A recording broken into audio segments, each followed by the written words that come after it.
Ici à FoLife.tv, nous sommes à la frontière du Liban. Nous ne pourrons pas être plus près de ce qui se passe actuellement.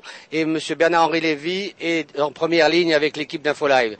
M. Bernard-Henri Lévy, dès qu'il se passe un grand drame, une grande guerre dans le monde, vous êtes en première ligne.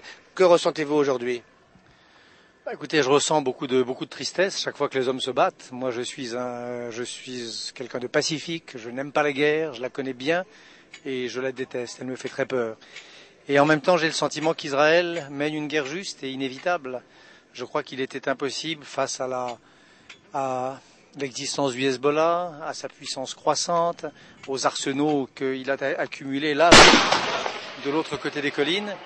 Je pense qu'il était impossible pour Israël de ne pas réagir un jour ou l'autre.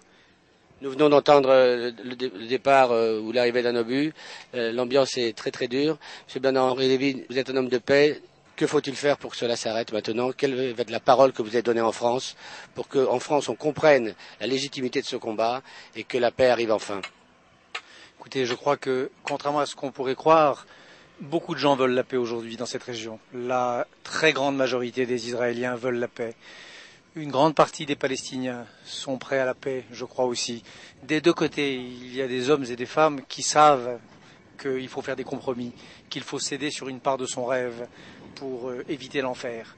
Et puis il y a des extrémistes, et notamment aujourd'hui le Hezbollah, qui ne veut pas le double État, qui ne veut pas d'une solution juste pour les Palestiniens, qui veulent la destruction d'Israël.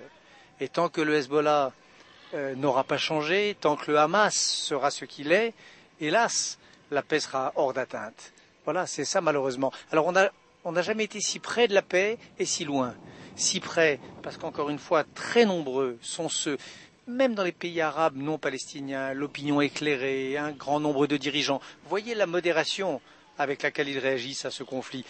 Un nombre croissant de gens sont désireux de la paix, et puis on n'en a depuis longtemps pas été si loin, parce qu'il y a des forces d'une très grande puissance, soutenues par des États terroristes d'une très grande brutalité, je pense à l'Iran notamment, qui veulent tout faire pour empêcher la paix. Voilà, et moi je suis là aujourd'hui, en effet, en première ligne, comme je l'ai été si souvent dans ma vie pour cela. Permettez-moi de vous féliciter pour votre courage. Je vous laisse retourner un peu à l'abri et puis on compte sur vous pour que l'image de la justesse du conflit qu'actuellement affronte Israël soit portée un peu dans tout le monde européen. Merci Bernard.